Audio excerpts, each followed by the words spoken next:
Yan mga sir, Suzuki Multicab sir, no? Suzuki D63 engine. Yan ang issue ni sir, yung yung panel gauge niya blackout. Ang nalabas lang check engine, saka yung salangis sa battery. Pero yung display wala. Tapos speedometer sir hindi rin gumana sir, no? Yung digital display niya wala rin, blackout siya. Pati yung ilaw para sa temperature hindi rin lumabas. Wala. Buksan natin mga sir para ma-repair na. Ayaw mi start sir, no? Ayaw mi start. Hindi, ano mo yung sa clutch, no? Hindi mo yung clutch.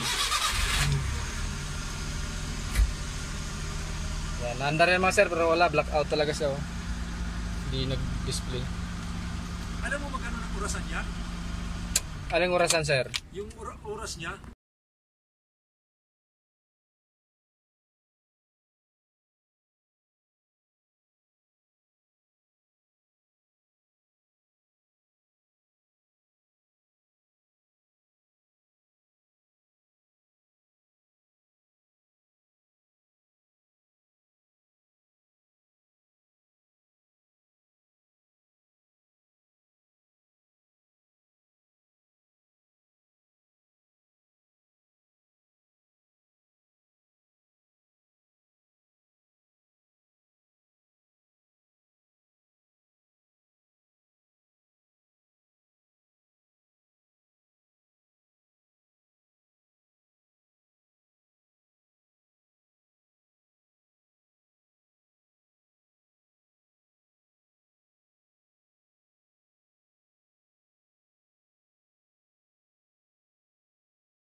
Yan, okay na mga sir.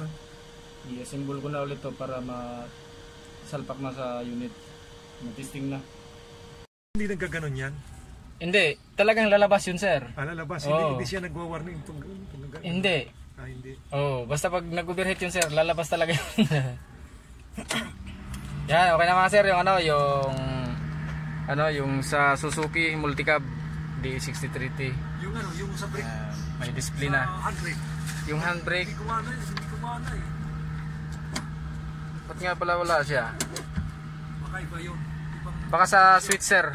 Sa switch. Sa mekaniko na yan. Meron akong na. Kasi chiniko yung mga valve nito sir, puro buo naman eh. Yan, okay na mga sir yun, may display na rin siya. Start natin. 134 yung tinakbo nito sir. 134 yung tinakbo niya. Papunta dito? Yung odo niya, yung odo 134,000. Yung odo niya 134,000. May ano ka na. May basihan ka na. Okay na mga sir, yung ano, yung panel gauge ng asa yan, ano sir? It's a ilaw. Ay, yun. Maliwanag pala oh.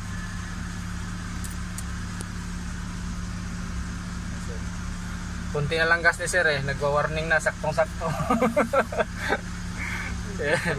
Naligaw kasi ako pag ako pinigilan sa General Trias. Yan, off na natin kasi sayang yung gas. Kunti na lang. Yan, maraming salamat. Ay,